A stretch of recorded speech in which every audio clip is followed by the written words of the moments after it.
श्री कृष्ण महाराज अपने श्री मुख से ऊधों से कहते हैं कि मैं चतुर चालाक लोगों से दूर रहता हूँ। तीर्थ व्रत हठ योग जप तप करके कोई कितना ही दुख सहे, मुझसे नहीं मिल सकता, आत्म साक्षात्कार नहीं कर सकता। कोई ज्ञान की बड़ी कथनी करे, बहुत तड़क भड़क वेश बना ले, तो ये सब बातें तुच्छ हैं। कोई बहुत नियम से रहे, कितना बड़ा आचार्य बन जाए, कवि और पंडित हो जाए, ये सब बातें व्यर्थ हैं। कोई त्रिदंडी बने, सरबंगी बने, नागा बने, बहुत भूख प्यास सहे, तो इससे स्वरूप बोध नहीं होगा। पलटू साहेब कहते हैं कि श्री कृष्ण ने ऊधों से यही कहा कि कल्याणार्थी सारा पाखंड छोड़कर विवेकवान संतों का सत्संग करें। सत्संग और आत्मशोधन में ही स्थिर सुख है। हे मित्र, जिन्होंने आत्मबोध और आत्म शांति पाई, वे सत्संग से ही पाई। तीर्थ यात्रा और उपवास कोई कितना ही कर डाले, वो व्यर्थ में ही जन्म खोता है। कोई जप तप यज्ञ कितने ही कर डाले, आत्मबोध बिना बारंबार मन के भवसागर में ही डूबता है। शास्त्र अध्ययन कर करके विद्वान मर जाते हैं और वे पुनः जगत नगर में भटकते हैं। पलटू साहेब कहते हैं कि कल्याण का रास्ता सहज है। संतों ने आत्मबोध का रहस्य सब समय बताया है, अतएव सत्संग करो। हे साधु, जीव कहाँ से आया है और ये कहाँ लीन हो गया है? हे साधु, किसे देखकर ये भूल रहा है और किसमें आसक्त हो गया है? जीव का शुद्ध स्वरूप चेतन तीनों गुणों से परे है, किंतु वो जड़ त्रिगुण में लिपटा है। वो हरिनाम स्वरूप अपने आत्मा को भूलकर माया में आसक्त हो गया है।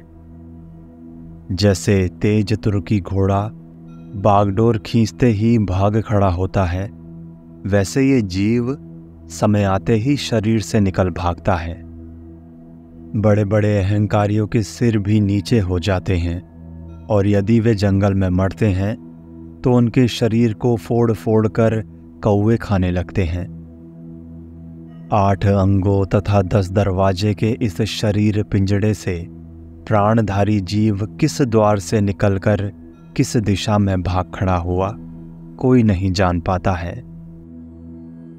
हे साधु, मन की वासना रूपी भवसागर की नदी विकराल है, उसको मैं कैसे पार करूं? सद्गुरु मुझसे मुख घुमाकर अपनी स्वरूप स्थिति में बैठे हैं, अब मैं किसको पुकारूं? हे साधु, सारे मानसिक विकार रूप शत्रुओं की जो जड़ है, उस भोग कामना तथा देहाभिमान को मैंने अपना हितकारी माना है। पलटू साहेब कहते हैं कि मैं जब अपने सद्गुरु के उपदेश से अपने असंग आत्म स्वरूप को ठीक से समझ पाया, तब मैं सारे दृश्यमान स्थूल सूक्ष्म मोह माया से सर्वथा पृथक हो गया। हे शांति इच्छुक, जगत की सारी कामनाएं त्याग कर हरि नाम भजन कर। याद रख, माता पिता पुत्र पत्नी तथा बंधु बांधव तेरा कल्याण नहीं कर सकते।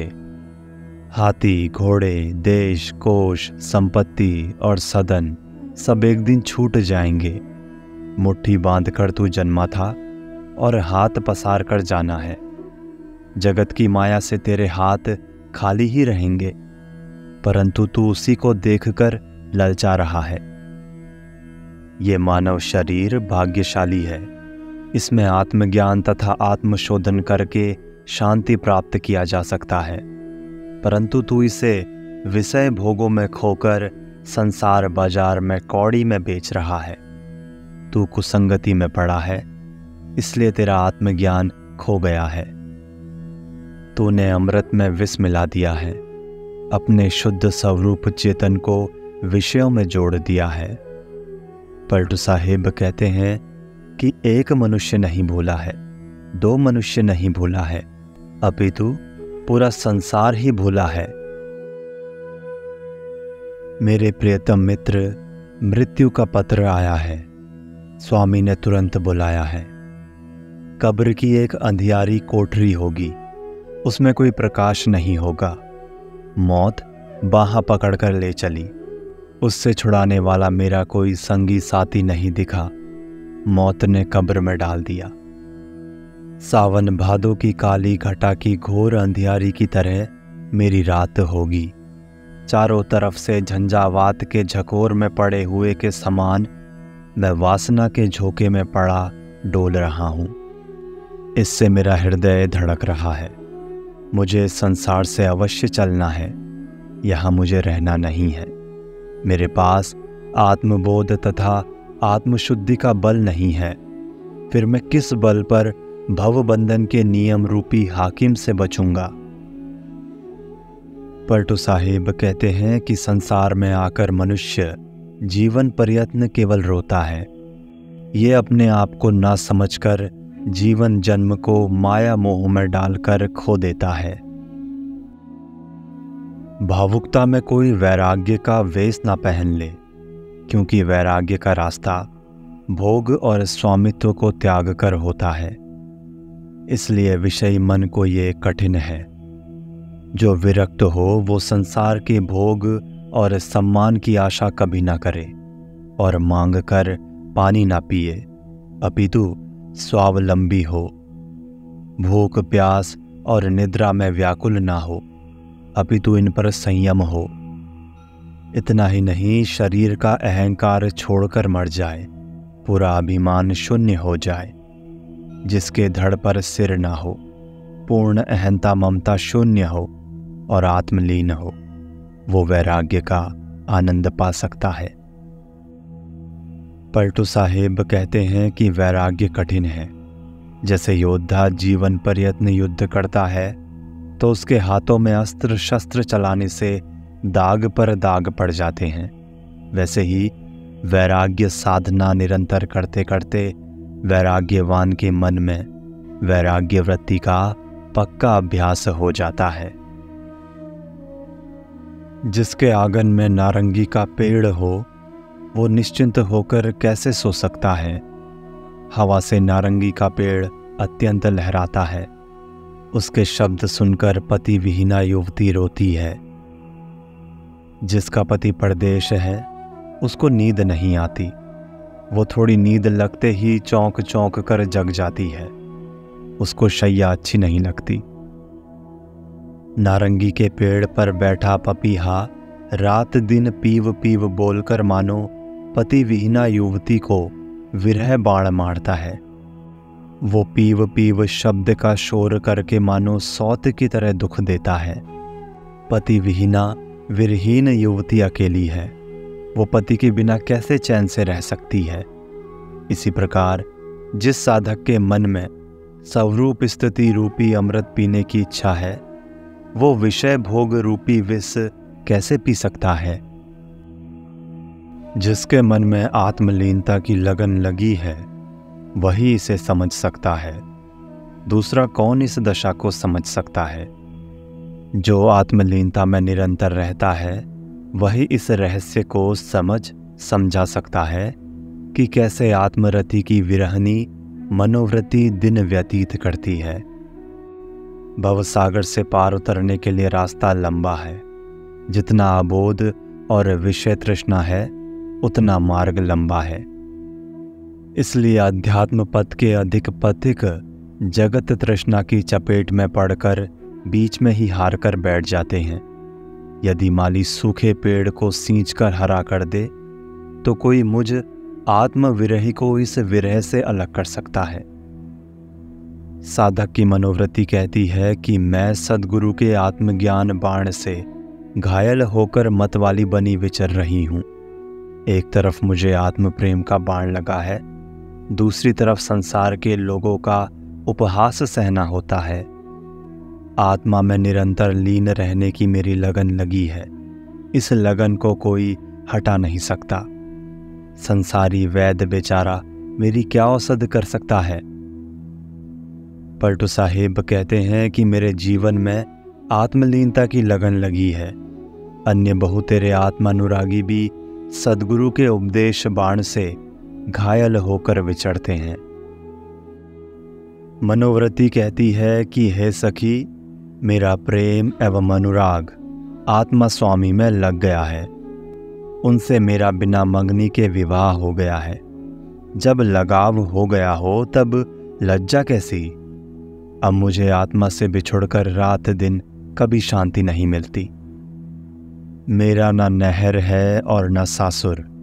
मेरा संबंध प्रियतम आत्मा से कुछ ऐसा है जो सहज है। जब मेरा अहंकार था तब प्रियतम आत्मा का अनुभव नहीं था। यह वैराग्य की बात है, इसे समझो। मैं आत्मज्ञान में विश्राम कर सोती हूँ और मोह के संबंध में जागती रहती हूँ। कहीं मोह नहीं करती हूँ। अंततः ना मैं सोती हूँ और न जागती हूँ, अपितु एक रस स्वरूपस्थ हूँ। मैं भूखी नहीं रहती हूँ और खाती भी नहीं हूँ। आत्मा में ये दोनों बातें नहीं हैं। ना मैं संग्रह करती हूँ और न त्याग करने का अनुभव करती हूँ। पलटू साहिब कहते हैं कि मैं न चलता हूँ और न बैठता हूँ और न भजन करता हूँ तथा ना मैं भजन करने वाला हूँ। साधना परायण मनोवृत्ति कहती है कि हे प्रियतम आत्मा, मैंने तुमको जान लिया है, समझ लिया और पहचान लिया है। जब मैं कच्ची बुद्धि की मूर्खा थी तब तुम्हारा निर्मल स्वरूप नहीं समझ सकी थी, परंतु अब मैं तुम्हें ठीक से समझ गई हूँ कि तुम ही मेरे सर्वस्व हो। अब तुम मुझसे दूर हो जाओ तो मैं तुम्हें वीर समझूं। अब मेरा मन आत्मलीनता नहीं छोड़ सकता। अनादिकाल की भूल मिटी और अब आत्मपति का बोध हुआ। अब मैंने निश्चय कर लिया कि तुमसे ही निरंतर प्रेम का फाग खेलूंगी। अब सारा मान गुमान छोड़कर धन संपत्ति तथा शरीर को धूल समझती हूँ। ईड़ा, पिंगला, सुषुम्ना, अजपा जप तथा तुरिया आदि सखियों को लांघ कर और साधना पथ में जो झिझक आती थी उससे पार होकर आत्म प्रेम का अबीर थाली में भरकर आत्मदेव से ही फाग खेलती हूँ और मनोवृत्ति ज्योति आत्म ज्योति में लीन हो गई। पलटू साहिब कहते हैं कि अब मनोवृत्ति पत्नी जीत गई और आत्मदेव पति हार गए, क्योंकि फाग खेल में तो नारी ही जीतती है और पुरुष हारता है। चित्तवृत्ति आत्मलीन हो गई। अब जीवन में न लाभ रह गया और न हानि। यदि साधक विवेकवान संतों के द्वार पर पड़ा रहे, उनकी सेवा तथा सत्संग में लगा रहे, तो धीरे धीरे अपना स्वभाव सुधारते सुधारते पूर्ण सुधार होकर उसे अविचल शांति मिल जाएगी। साधक अपने तन मन धन तथा सर्वस्व सद्गुरु संतों के चरणों में अर्पित कर दे और उनके शासन को सहर्ष स्वीकार करके सहनशीलता पूर्वक साधना करे। मुर्दा होकर उनकी शरण में पड़ जाए, उनके हटाने पर भी ना हटे। मुर्दा कहीं हटता है, लाख समझाने पर भी नहीं हटता है। जैसे कुत्ते सहज प्राप्त टुकड़े पर संतोष पूर्वक निर्वाह करते हैं, वैसे यथा प्राप्त वस्तुओं से निर्वाह करते हुए सद्गुरु संतों की चरण भक्ति में उत्साह पूर्वक लगा रहे। पलटू साहिब कहते हैं कि जो साधक इतनी बातों पर ठहर जाए उसका कल्याण हो जाएगा। हे मित्र, मुझे जगा देना ना। ये माया मोह की नींद मेरी शत्रुणी है। रोगी जागते हैं, भोगी जागते हैं, नौकर जागते हैं अथवा चोर जागते हैं। इनसे हटकर आत्मानुरागी संत जागते हैं और सद्गुरु के उपदेशानुसार आत्मशोधन आत्मस्थिति करते हैं। अपने देह स्वार्थ में सब जागते हैं। बिना स्वार्थ के कोई नहीं जागता है, पर स्वार्थ में तो वो मनुष्य जागता है जिस पर सद्गुरु की कृपा हुई हो और उन्होंने उसे आत्मबोध दिया हो। सच्चा पर स्वार्थ करना है किसी को आत्मबोध देना, मोह नींद से जग जाने पर आज से लेकर आगे आनंद ही आनंद है। मोह नींद में सोने से जीव को बड़ा दुख होता है। पलटू साहेब कहते हैं कि मैं आत्मज्ञान की तलवार लेकर निरंतर जागता हूँ। इसका परिणाम जो होना हो वो हो। इसका परिणाम तो उत्तम है ही। हे भाई साधक, आज से सावधान हो जाओ। सद्गुरु ने आत्मज्ञान का अक्षय कोष दिया है, उसे अनेक उपायों से सुरक्षित रखो। वो रत्ती की चौथाई भी घटने ना पावे, अपितु दिन दिन आत्मज्ञान की स्थिति सवाई बढ़ती जाए। क्षमा और कोमलता की अल्फी पहनो, आत्मज्ञान की लंगोटी कसो और दया की टोपी सिर पर लगाओ।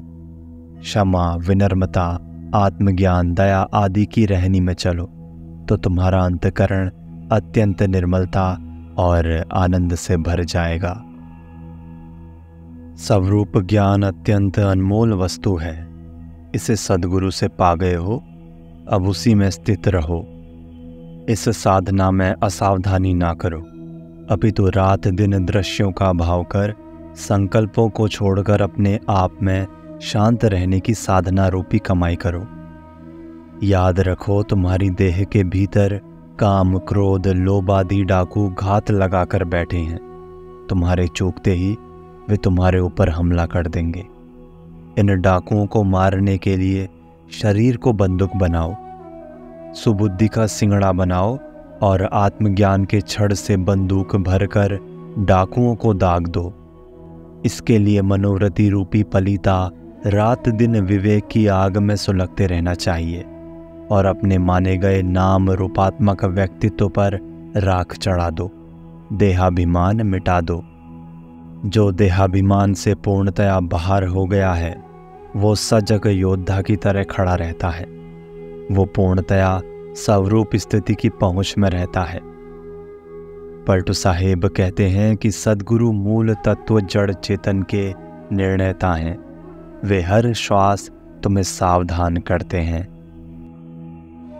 हे सद्गुरु, जो कुछ मेरा माना हुआ है वो सब आपका है, अब मेरा कुछ नहीं है।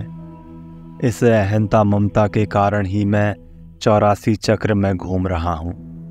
मृगजाल धूप की लहरियों से प्यास नहीं बुझ सकती।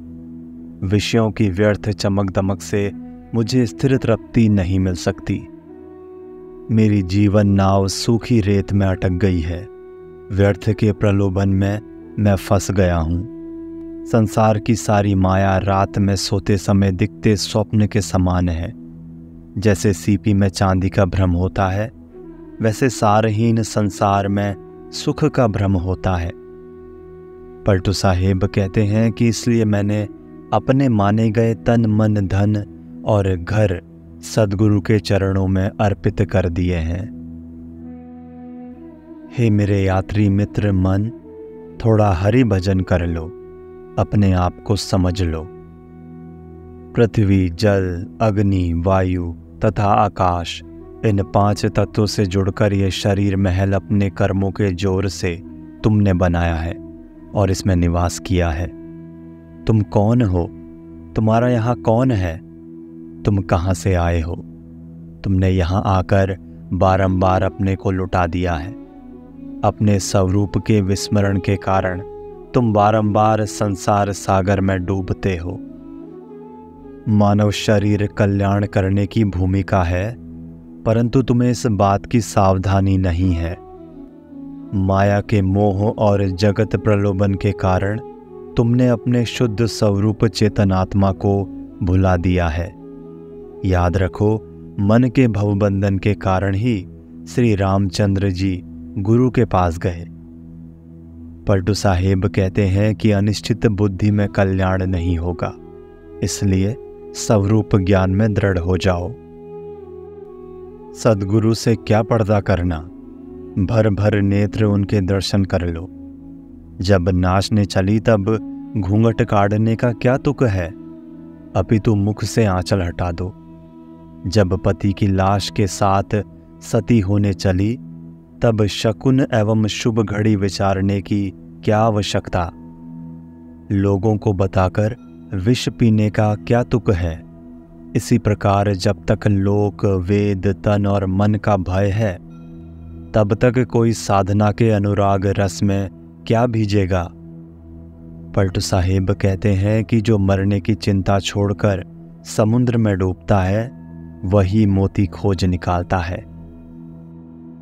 यदि मुख से राम राम नहीं कहोगे, आत्मबोध नहीं ग्रहण करोगे, तो तुम्हें आगे चलकर बड़ा दुख मिलेगा।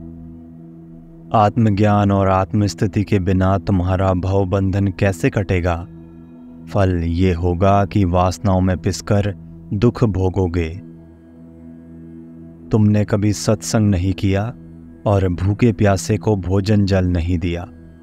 माया के मोह में अपने आप को भूले रहे और कुटुंब परिवार देखकर अहंकार में फूले फूले घूमते हो। जब तुमसे यमराज तुम्हारे कर्मों का लेखा जोखा लेगा, तब तुम्हारे मुख से कुछ उत्तर देते नहीं बनेगा।